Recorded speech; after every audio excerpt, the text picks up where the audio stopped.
Tu parlais de circonstances qui ont fait que. Est-ce que c'est la même chose pour Williams avec Sainz? Est-ce qu'ils ont fait un double exploit personnel les deux ou Oui, pour, les deux. Mais comment tu l'expliques? Tout a démarré avec les qualifications, qui ont été tronquées de tous les côtés. On ne s'attendait pas du tout à ça à Bakou, même si c'est la cité des vents pour plein de gens en Asie. Pas la pluie, pas un circuit qui est devenu vert tout d'un coup, puis gras, et puis donc qui a fait déraper pas mal de biens. Ça n'a pas aidé non plus. Mais c'est sûr que Sainz, il a démarré au bon moment et qu'il a même failli être en pole. Oui. Et donc, je suis content pour lui, pour James Vowell, même si Sainz, j'ai toujours un petit point-virgule à côté. Il fait beaucoup de bêtises. Là, quand même, il était heureux de ce podium. Il disait que c'était le plus beau. Je suis d'accord avec lui. Il était très beau. Au podium, il n'avait pas une voiture formidable. Williams, c'est pas extraordinaire. Donc il ne peut pas forcément rester sur d'autres circuits.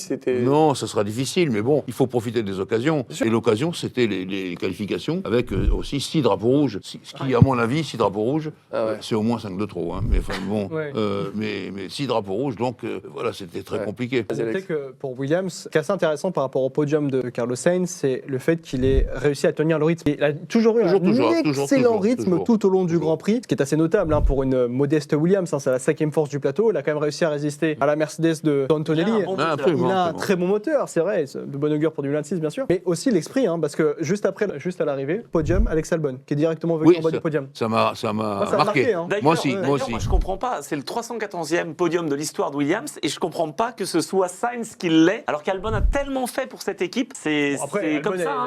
Avec à faire une meilleure séance de qualification. Je comprends. Ce que je veux dire par là, c'est que c'est quand même mal récompensé parce que tu vois, les podiums, je les ai comptés, ça fait depuis 2021 que Williams n'avait pas été sur le podium, mais c'était un faux podium. C'était Russell qui avait fait la qualif et qui était parti 2, mais il n'y avait jamais eu de course. Et c'était à Bakou en 2017 que Lance Stroll avait fait un podium également. Sinon, il faut remonter à 2012.